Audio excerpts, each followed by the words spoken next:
Graça e paz, bom dia, Deus abençoe a todos.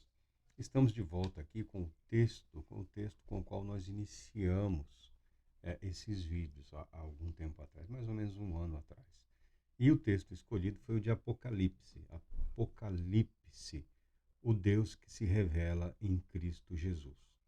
Escolhemos de propósito, porque entendemos que a mensagem de Apocalipse é uma mensagem de fé e esperança para tempos difíceis ou para momentos de crise. É uma mensagem sempre presente, sempre atual para a vida do cristão.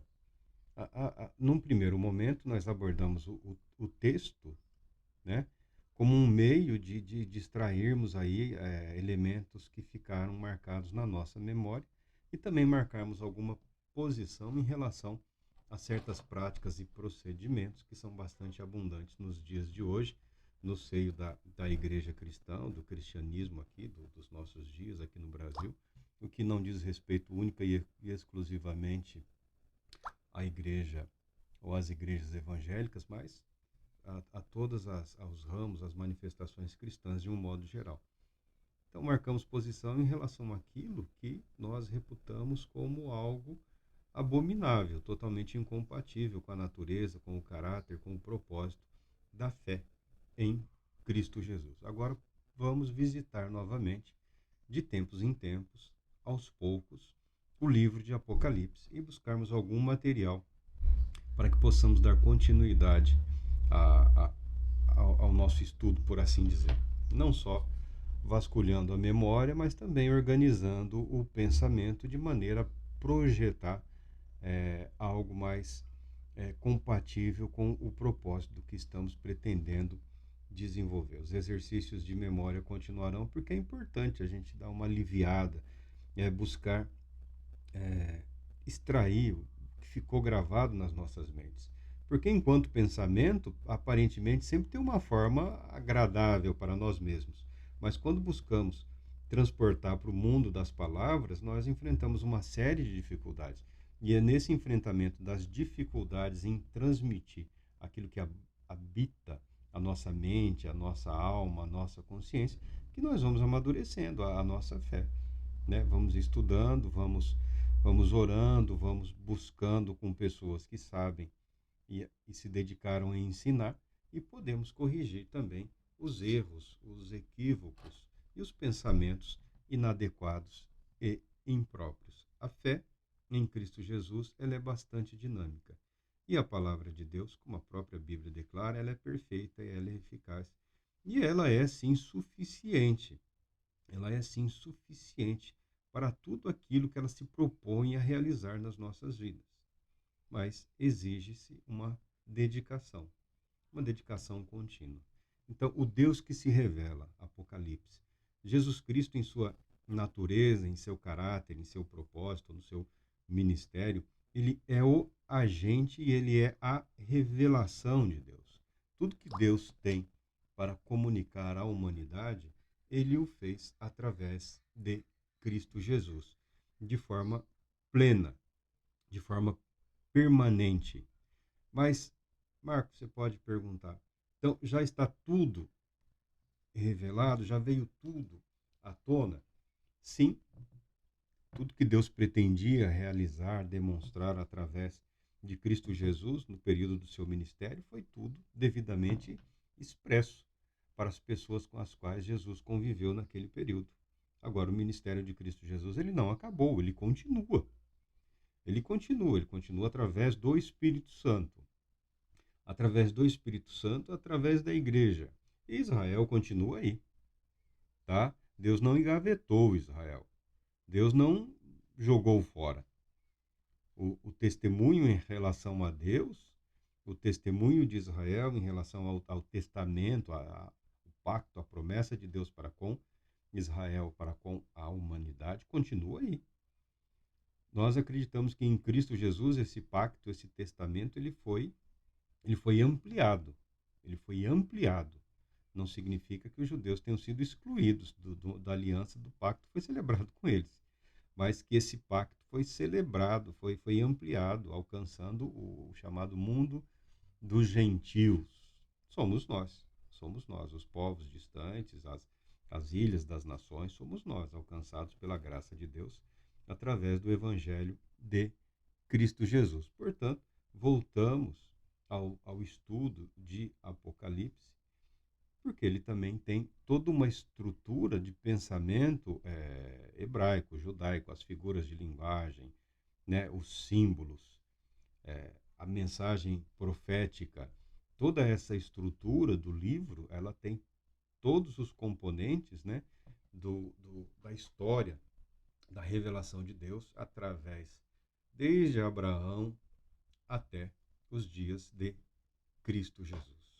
A revelação de Jesus Cristo, que Deus lhe deu para mostrar aos seus servos o que em breve há de acontecer. Ele enviou o seu anjo para torná-la conhecida ao seu servo João, que dá testemunho de tudo o que viu, isto é, a palavra de Deus e o testemunho de Jesus Cristo. Feliz aquele que lê as palavras desta profecia, e felizes aqueles que ouvem e guardam o que nela está escrito, porque o tempo está próximo. Apocalipse, os 3 primeiros versículos do livro. Nós já falamos alguma coisa de João. Tem um bom material sobre Apocalipse, e em parte desse material, as pessoas dedicam tempo a identificar esse João.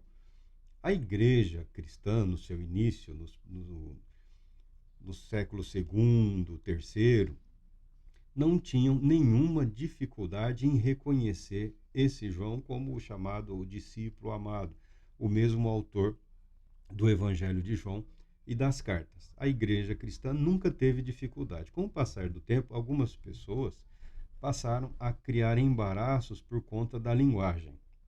Apocalipse foi escrito em grego, tá? Os evangelhos foram escritos, as cartas foram escritas na língua grega. Pode ser que tenha alguns rascunhos no hebraico, no aramaico, mas os livros do Novo Testamento foram escritos propositadamente na língua grega, que era a língua comum da época, era a língua predominante do Império Romano. Apocalipse foi escrito em grego.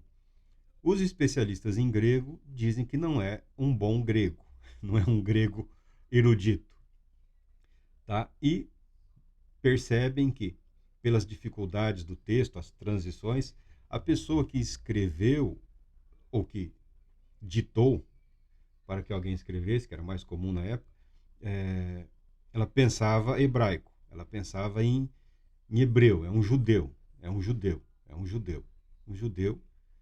que não tinha um domínio pleno da língua grega, mesmo vivendo no ambiente. Isso é muito comum, se você quiser estudar algum idioma, qualquer idioma, tá? Você estará apto a apresentar-se como alguém que domina aquele idioma quando você pensar naquele idioma.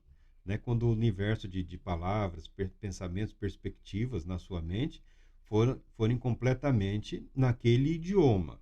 Né? Isso diz respeito a uma aculturação, a uma adaptação plena. Isso leva muito tempo. Até as pessoas que falam muito bem, muitíssimo bem outros idiomas, sempre têm algumas dificuldades, com algumas peculiaridades, quando estão naquele ambiente em que a língua é nativa. Né? E o escritor aqui de Apocalipse, o autor, ele apresenta essa dificuldade. O grego não era a sua língua nativa. E dizem os eruditos que o grego que se pode encontrar no Evangelho de João é um grego superior ao que se encontra na carta de Apocalipse.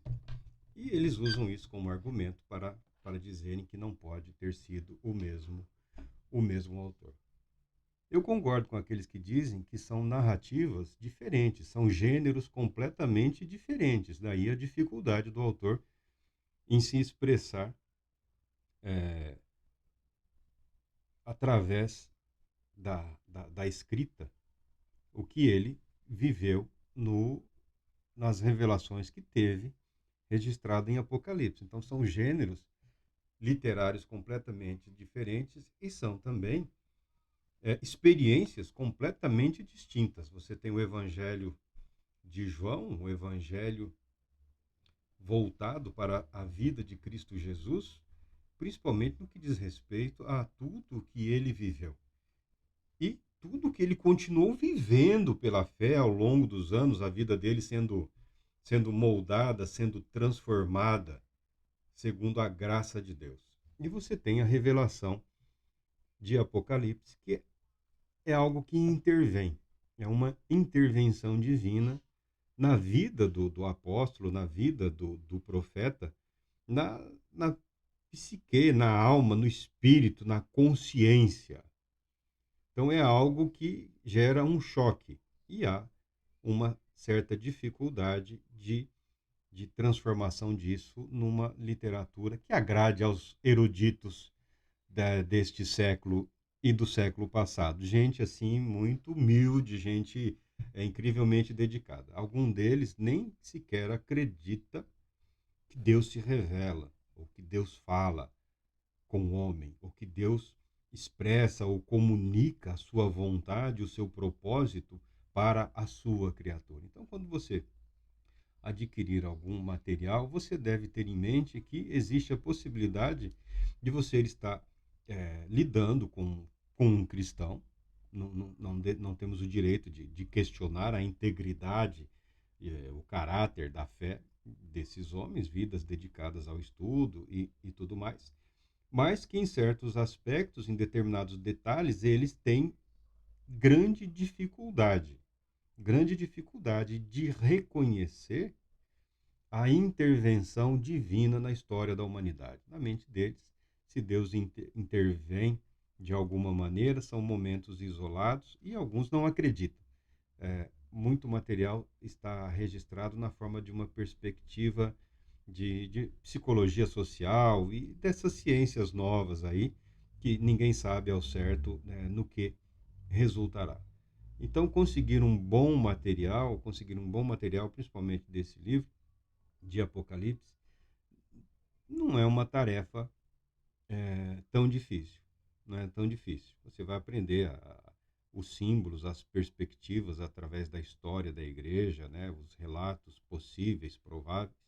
E existe um grupo também de indivíduos com o qual se deve tomar muito cuidado, que são aqueles especialistas em profecia bíblica, né, especialistas entre aspas, que adotaram uma perspectiva apocalíptica, não a perspectiva que a Bíblia ensina, mas a perspectiva aí da propaganda, da literatura comum, a perspectiva do cinema, né? A perspectiva da imprensa que traduz Apocalipse como se fosse assim a destruição completa e absoluta da humanidade. Né? Eventos apocalípticos não são a revelação de Deus, do propósito de Deus, do caráter de Deus, da natureza de Deus. Para essas pessoas, eventos apocalípticos são eventos climáticos, atmosféricos, que resultam na destruição da humanidade. Então, nós temos alguns escritores cristãos, evangélicos inclusive, apegados a algumas perspectivas dessas, bastante sensacionalistas, né? Toda vez que tem um grande evento climático aí, um problema, erupção vulcânica, tsunami, já sai o povo gritando, berrando, fazendo escândalo, né? Dizendo que são sinais dos tempos. Guerra, então, para eles assim, é um prato cheio, até se emocionam, tem-se a impressão de que eles até se alegram e dizem estar vendo o cumprimento das profecias por conta das guerras. No que diz respeito aos dias atuais, eu pessoalmente tenho sérias dúvidas quanto a essas interpretações e traduções de alguns personagens bíblicos, né, principalmente desse texto, que são identificados aí com as nações que estão nesse conflito atual. As pessoas, e já faz muito tempo isso, principalmente os americanos, né, os pastores americanos, por conta de uma perspectiva anticomunista, né, eles facilmente identificam a nação, ou o reino, ou o povo que tentará invadir a terra prometida, ou que vai marchar contra o Cristo de Deus, contra o Messias de Deus, eles identificam com a antiga União Soviética, ou com a atual Rússia, ou com a China.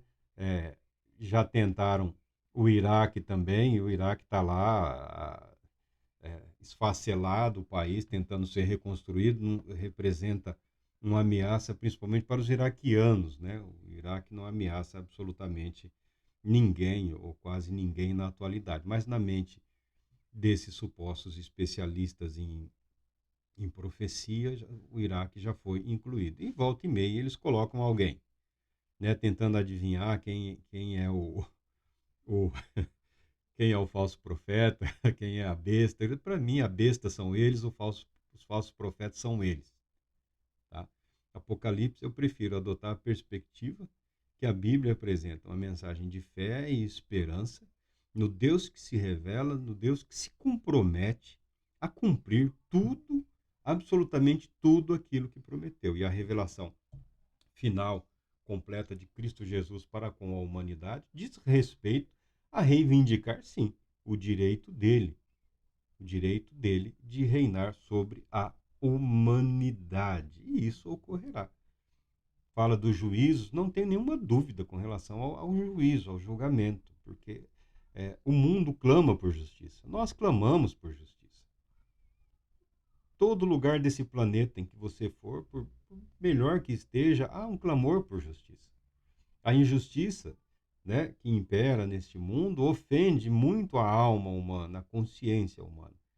E algumas pessoas se sentem isoladas, abandonadas ou esquecidas, né? Nesse momento, nós temos hoje um momento em que a juventude, né, a juventude não quer saber da religião. A juventude não quer saber da religião.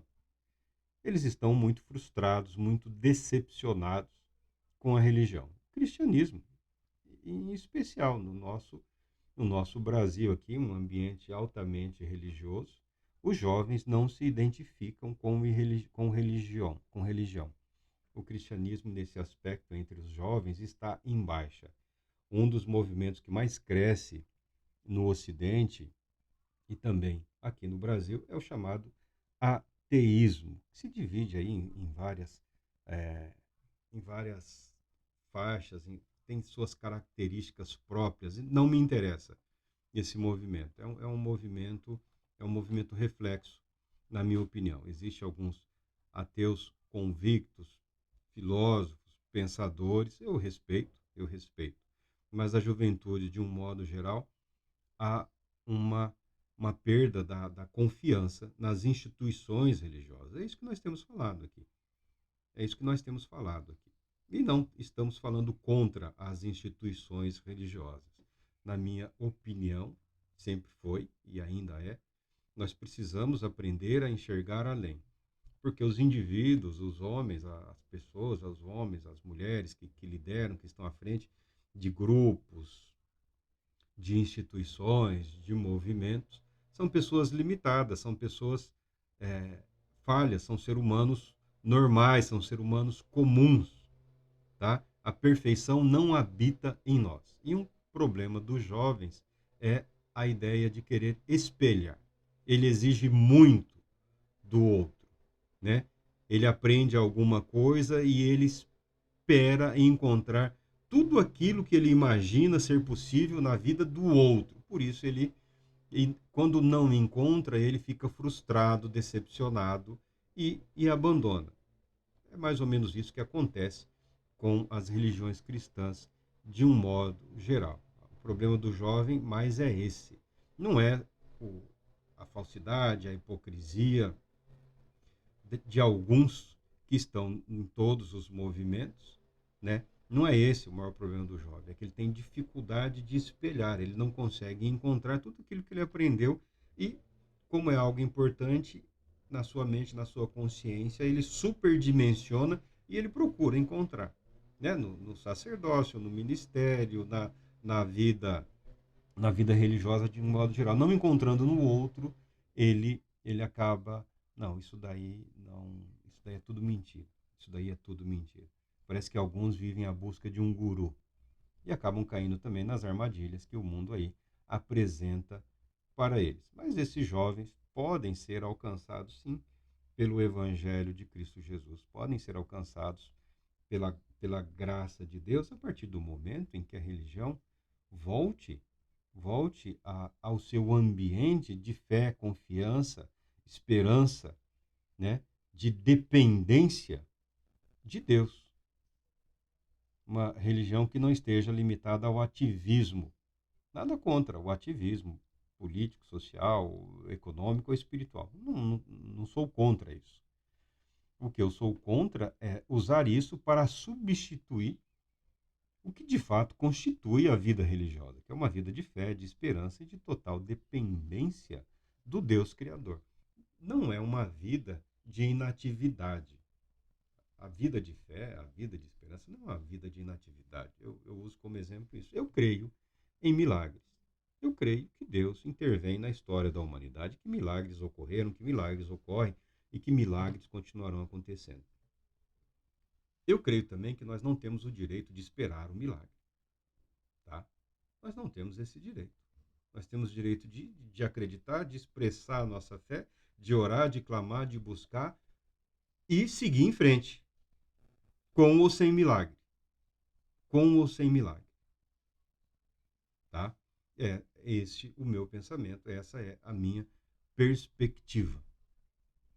Tá? Porque se nós aceitarmos que a Bíblia é tudo que ela diz ser, desde o livro de Gênesis até o livro de Apocalipse, você vai pegar Gênesis, no princípio criou Deus os céus e a terra. A criação é um milagre.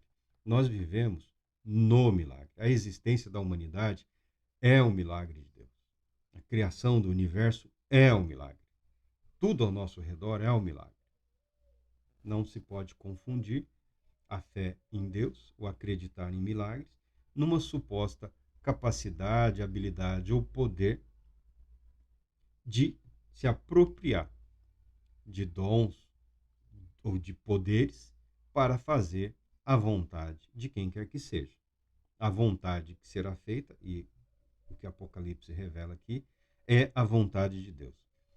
A vontade que prevalecerá é a de Deus. E nós, como servos dele, procuramos nos submeter a ele, a Cristo Jesus. Nós já falamos em outras ocasiões, em outros textos, sobre esse contexto da revelação, sobre o servo João.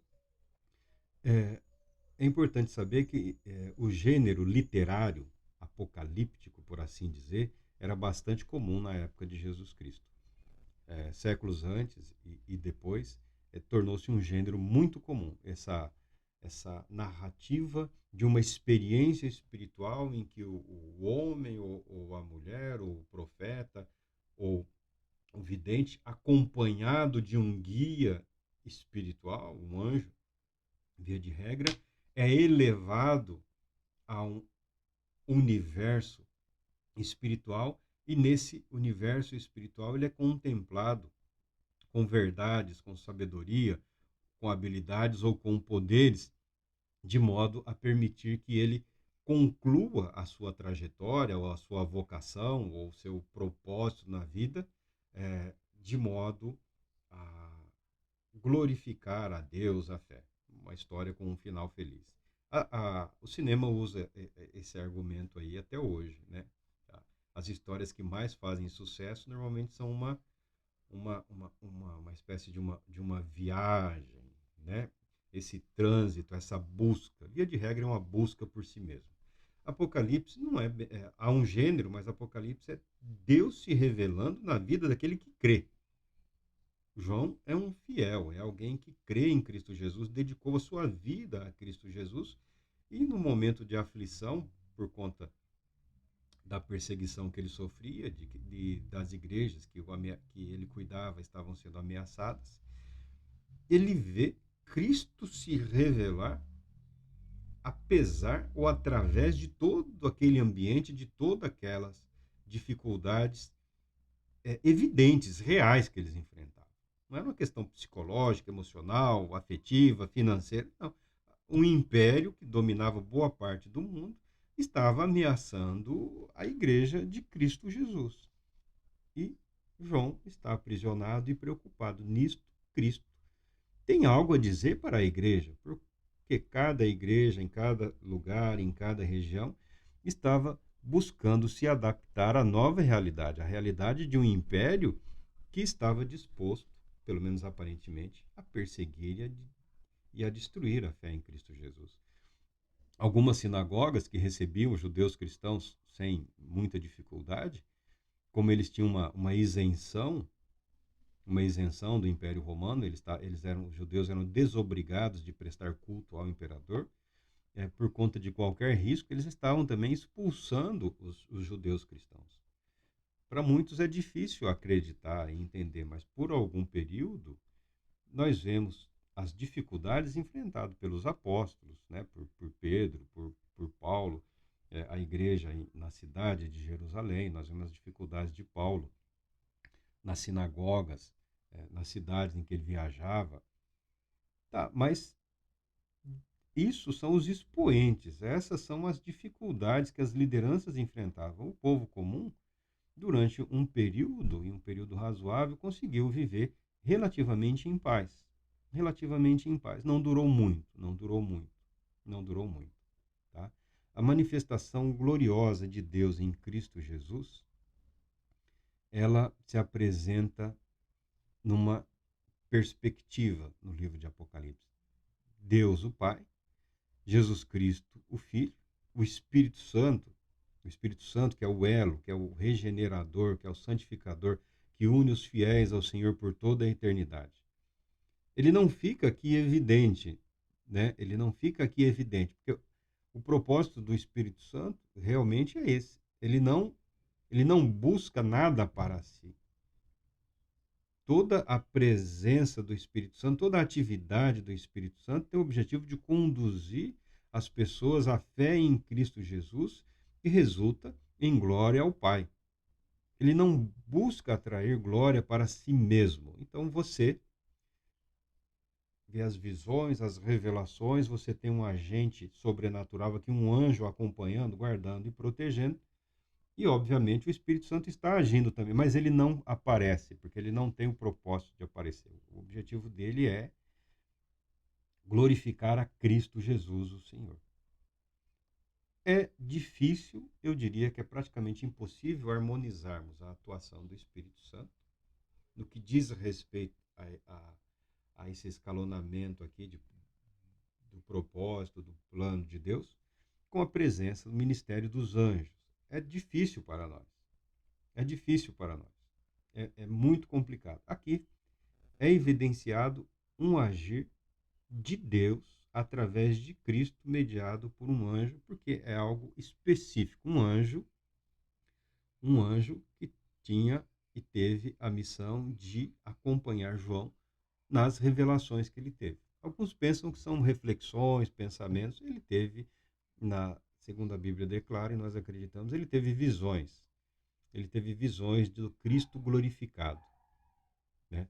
Cristo se revelou, descortinou. Apocalipse é isso, é tirar a cortina, né? Descortinar, retirar o véu, trazer à tona, né? Trazer a verdade à luz. Ele teve essas visões e ele foi acompanhado por um protetor espiritual, um anjo. Comunhão entre dois mundos, duas realidades, a espiritual, invisível para nós, e a terrena, natural e humana, que por vezes nós somos tentados a imaginar que é invisível para o céu, ou seja, a nossa realidade, o nosso viver, a nossa experiência. Como nós temos dificuldade, como o céu é incompreensível para nós, como a eternidade é totalmente incompatível com a natureza humana, nas nossas aflições e angústias, dificuldades, nós somos tentados a imaginar que nós também somos incompreensíveis para a eternidade, para os céus, como se Deus não entendesse o que de fato está acontecendo nesse mundo ou com as nossas vidas. Deus entende muito bem. Jesus compreende muito bem. É isso que o livro de Apocalipse nos traz para nós. Nenhum fato ou acontecimento que diz respeito às igrejas de Cristo, à fé em Deus, ou o agir deste mundo, está fora do alcance, do domínio ou do poder de Deus. Apocalipse, nós também podemos interpretar como presente e futuro sob o domínio de Deus. No texto sagrado surge aqui, nós já falamos, um ajudante, um anjo ministrador que acompanha João durante a jornada espiritual. Nós não nos apegamos a essa doutrina. Nós não nos apegamos. No mundo de violência que nós vivemos hoje, no mundo de abuso que envolve inclusive crianças, né? E no ambiente religioso de uma fé descontextualizada, que as pessoas querem se apegar a anjos, guardiões, anjos. A criança tem um anjo da guarda. Olha, na minha opinião, a responsabilidade pela proteção dos nossos é nossa. Deus tem nos protegido, tem nos guardado, tem nos capacitado, tem nos orientado. Mas o anjo da guarda da criança é a mãe. O anjo da guarda da criança é o pai. O anjo da guarda da criança é o avô, é a avó, os tios, é a família, tá? A criança protegida por aqueles que a amam. Do contrário, nós teríamos que admitir que os anjos da guarda são tremendamente incompetentes, se você considerar o número de crianças assassinadas, violentadas, que nós temos nos dias de hoje. Então, nós não nos apegamos, pelo menos por algum tempo, a essa questão, a essa doutrina dos anjos, porque também é outra coisa explorada de uma maneira bastante equivocada e deixa as pessoas, em alguns momentos, irresponsáveis, por assim dizer. O forte apelo aos hebreus, referência aos judeus cristãos nesse livro, certamente inspirado pelo Espírito Santo e fruto de uma mente voltada às Escrituras Sagradas, totalmente comprometida com a mensagem da salvação de Deus ao seu povo e à humanidade, deixa evidente a irrevogabilidade da promessa do Altíssimo, quando diz aqui: o Deus de paz, que pelo sangue da aliança eterna trouxe de volta dentre os mortos a nosso Senhor Jesus, o grande pastor das ovelhas, os aperfeiçoe em todo o bem para fazerem a vontade dele e opere em nós o que lhe é agradável, mediante Jesus Cristo, a quem seja a glória para todos sempre. Amém. Nós pegamos aqui o texto de Hebreus capítulo 13, versículos 20 e 21. O apelo, o chamado aos judeus cristãos, aos hebreus, naquele período, naquela época, é a ênfase de todas as cartas apostólicas, porque a maioria dos cristãos, por enquanto, eram judeus. E para que a verdade de Apocalipse, no que diz respeito ao futuro, seja confiável, ela deve estar vinculada ao presente e também ao passado, tá? Há quem discuta se Apocalipse foi escrito para os seus dias ou para o futuro. Nós não discutimos isso. Nós acreditamos que a palavra de Deus, ela diz respeito a um contexto de eternidade. Ela é sempre verdadeira, ela é sempre presente, é eterno presente. Até que a nossa realidade se transforme em parte da eternidade, possamos integrar a eternidade como um todo, em que a palavra de Deus, a vontade de Deus, é plena e perfeita e eternamente obedecida e cumprida. Então, a palavra de Deus, conforme revelação aos homens, ela diz respeito a um momento na história em que ela é comunicada, mas diz respeito também como repercussão a toda a história. E ela deve estar vinculada a ancorada em algum momento específico da história. Esse momento que permite que a palavra de Deus da eternidade seja ancorada na nossa aqui transitoriedade, diz respeito à nação de Israel. Diz respeito ao fato de que Deus falou para com a humanidade. Deus falou, Deus fala, Deus fala.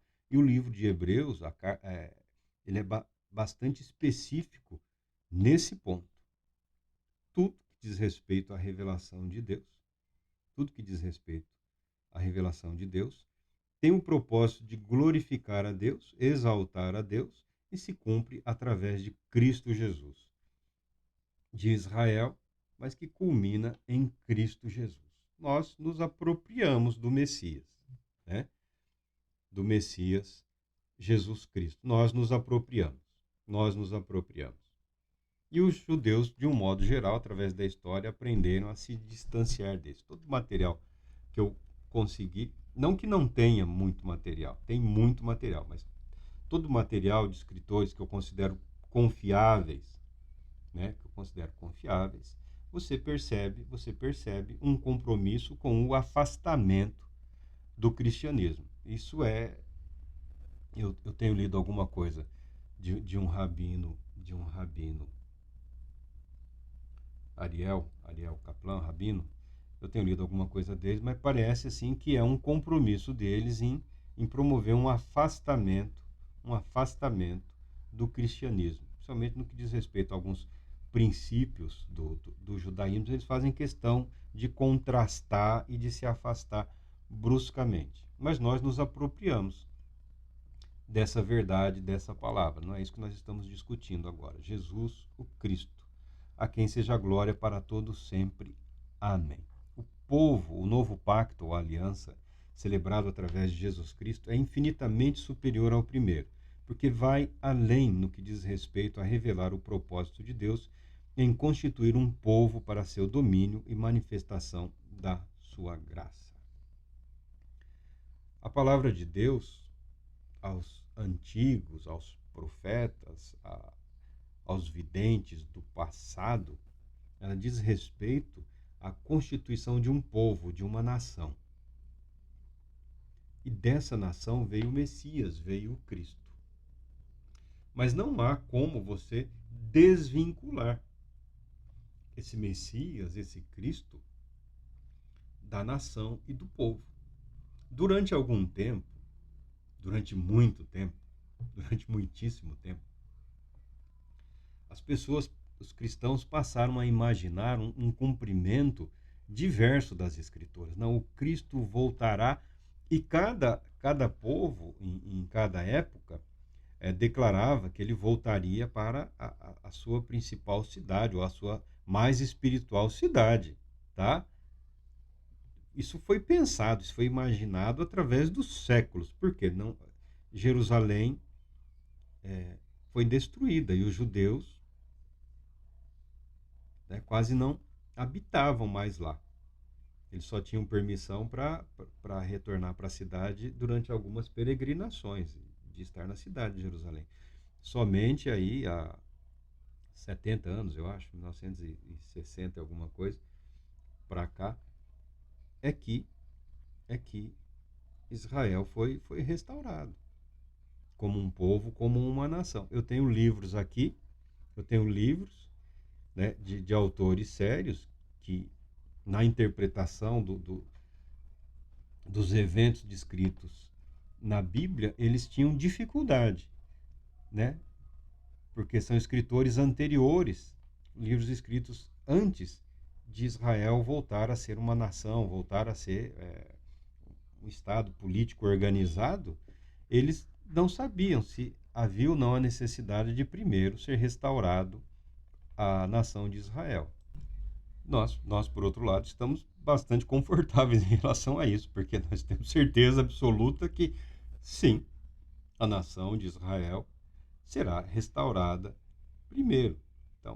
Então está aí a nação de Israel, o povo judeu tem para onde voltar. Há algumas dificuldades em relação a isso, né?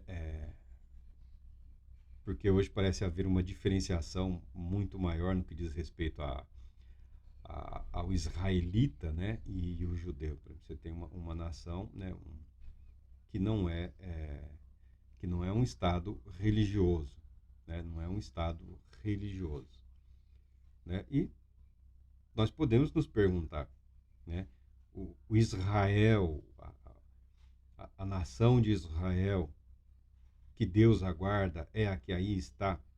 Nós acreditamos que há um processo de desenvolvimento, ou de restauração da fé judaica, né? E isso não é algo tão simples assim como as pessoas podem imaginar ou querer. Esse é um processo que é interessante acompanhar, nós podemos acompanhar. Nós vemos aí diversos grupos, né? Diversas composições no que diz respeito à perspectiva da religião, da fé judaica e em atuação no mundo hoje, e como isso vai resultar na formação dessa nação como um bloco, por assim dizer, é algo que nós não temos como saber, só podemos imaginar e ver. Essa pergunta eu faço com todo respeito, porque é a mesma pergunta que eu sou obrigado a fazer. A minha vida está em acordo, em sintonia com o que Deus de fato propôs para mim? A igreja cristã, as igrejas cristãs são o que de fato, o que Jesus Cristo propôs como igreja? Essa é uma pergunta sempre válida, porque é uma pergunta sincera que exige reflexão e uma tomada de posição. E uma tomada de posição em relação à maneira como se pretende viver. Como se pretende viver. Muito mais do que constituir profetas, sacerdotes e reis, que além de testemunhas e agentes humanos no que diz respeito ao estabelecimento de um povo, nação e reino, com o objetivo de estabelecer uma base permanente para a ação de Deus entre os homens. É isso que nós falamos no que diz respeito à profecia, à promessa, ao pacto, ao testamento. Homens levantados por Deus com o propósito de constituir uma nação que seria testemunho, que serviria de testemunho para toda a humanidade do propósito de Deus para com o povo e para com toda a humanidade. Em algum momento, Israel passou a pensar em si mesmo devido às dificuldades que enfrentou, mas a igreja ou as igrejas vivem esse mesmo problema, século após século, né? Avivamento após avivamento, despertamento após despertamento, né? Quem sou eu, de onde vim, para onde vou? Essas perguntas tolas infantis aí que habita a mente de muita gente e acaba permeando as instituições. Qual é o meu propósito? Qual é o meu objetivo? Qual é o meu compromisso com Deus, sabendo que Deus tem um compromisso comigo, como parte de toda a humanidade? Essa deve ser uma perspectiva também bastante útil. Vemos aqui em Cristo Jesus a celebração de um pacto eterno, unindo o temporal e o eterno, que possibilitará e resultará certamente em novos céus e nova terra, porque a criação será levada ao seu máximo propósito, o de tornar-se espiritual, no sentido de participar da eternidade com o seu Criador. Como o pecado não mais existirá, nenhuma separação poderá haver entre o Criador e a sua criação. Desse modo, o apelo aos cristãos diz respeito à maneira como decidimos viver neste mundo transitório. Transitório não no sentido de que seja inútil, não. É real, é verdadeiro. Mas este mundo é passageiro. Esta humanidade é passageira. Há uma perspectiva de eternidade que nos aguarda, convidando, exortando, evidenciando que o poder e o querer de Deus devem fazer parte do nosso testemunho, sendo nós aperfeiçoados pela fé e obediência à expressa vontade de Deus, a palavra de Deus. O mesmo autor deixa muito evidente que não há novidade no fato de Deus comunicar sua vontade. Apocalipse ele não prepara o terreno, Deus falou. Deus fala. Deus fala. O apelo contundente à consciência dos judeus reside no fato de serem eles, os judeus, os guardiões do testamento, isto é, da vontade expressada por Deus através da história de Israel. Esse testamento é ampliado por Cristo Jesus e passa a abranger toda a humanidade de um modo geral. Não existe nenhuma novidade no fato de Deus manifestar sua vontade. Aí nós vamos recorrer de novo a Hebreus.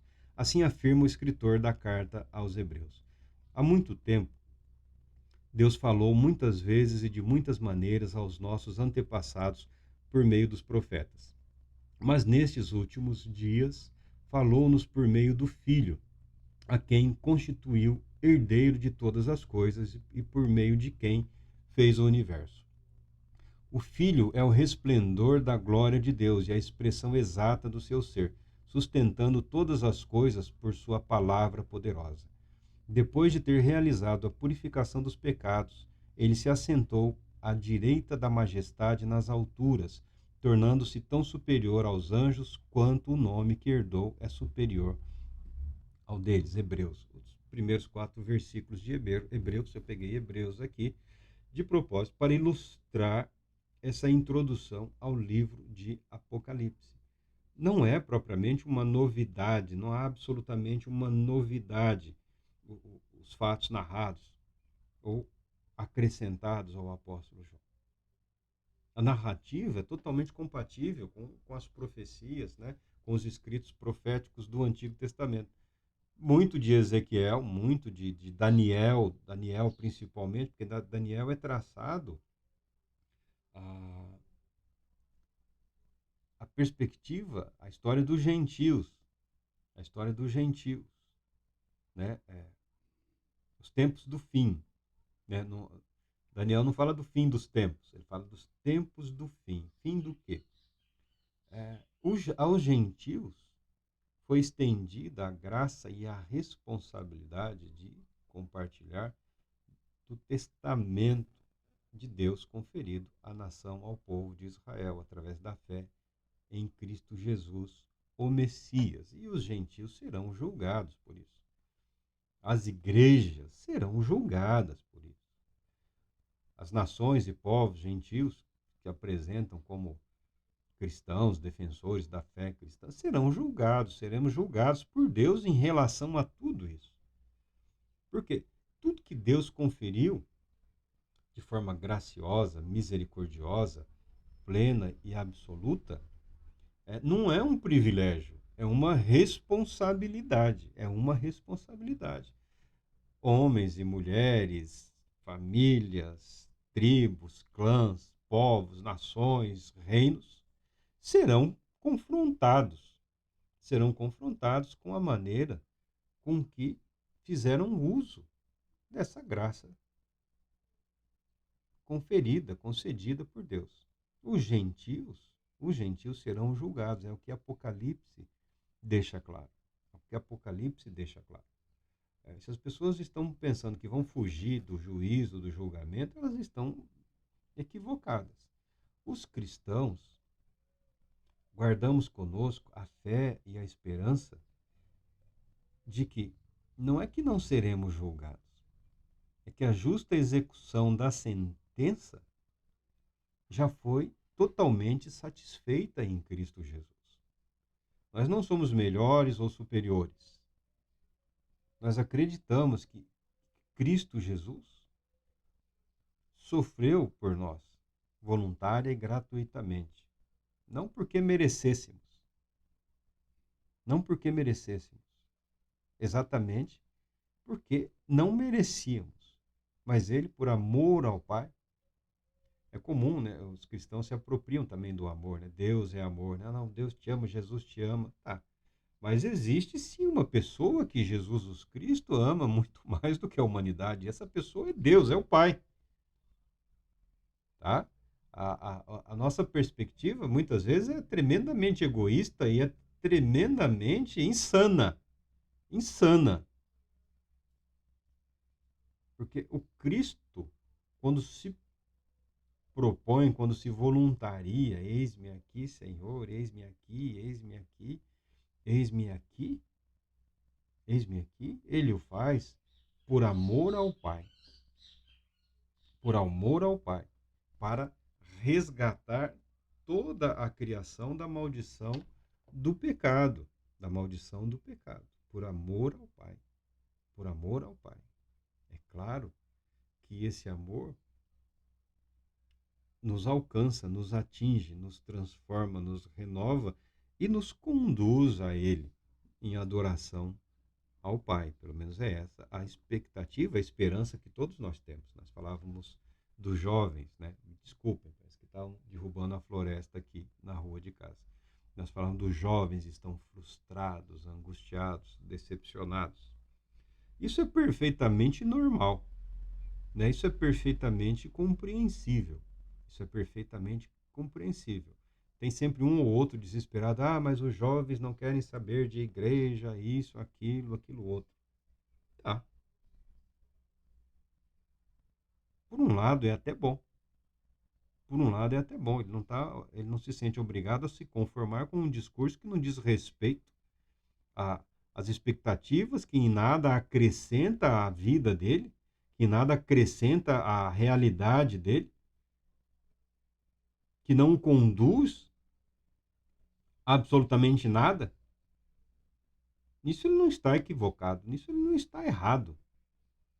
A responsabilidade de fazer a igreja não só atrativa, não é uma questão de igreja, já tem igreja aí tentando atrair de tudo quanto é jeito aí, esqueceram de que somente uma pessoa é responsável por atrair a humanidade a Cristo Jesus, e é o Espírito Santo.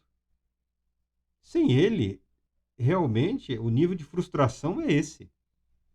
A igreja que adota métodos, que adota propósitos aí de semanais, quinzenais, mensais, né, muito parecidos com empresas, com grupos econômicos, com tantas outras coisas, o jovem ele não é cego, ele viu aqui, ele abriu a internet ali, ele leu naquele outro livro ali, e falou, mas o quê? Mas o que é isso? Então a responsabilidade é sim da igreja, porque talvez ela seja muita coisa, relevante em muitos aspectos, mas não como igreja. Não como igreja. Não como guardiã do testamento gratuitamente a todos concedido pela fé em Cristo Jesus. A palavra de Deus ela é verdadeira. E ela é verdadeira do início ao fim. Desde o Gênesis temos o testemunho. No princípio, Deus criou os céus e a terra. Era a terra sem forma e vazia. Trevas cobriam a face do abismo e o Espírito de Deus se movia sobre a face das águas. Disse Deus: haja luz. E houve luz. Deus se comunica. Deus expressa a sua vontade, o seu querer. Deus manifesta o seu poder. No princípio criou Deus os céus e a terra pela palavra, pela poderosa palavra. Os escritores cristãos entenderam e interpretaram que tudo que Deus realizou foi através do seu Cristo, do seu Cristo. Nós enxergamos o Cristo, o eterno Filho de Deus, desde a criação do mundo, desde o início do livro de Gênesis até a revelação plena e completa que nós aguardamos e que Apocalipse testemunha. Deus está no controle. Jesus Cristo está onde ele disse que estaria, realizando o que ele disse que realizaria, se preparando para o dia que ele disse que virá, que retornará e concretizará todo o plano de Deus para com a sua criação, para com a humanidade.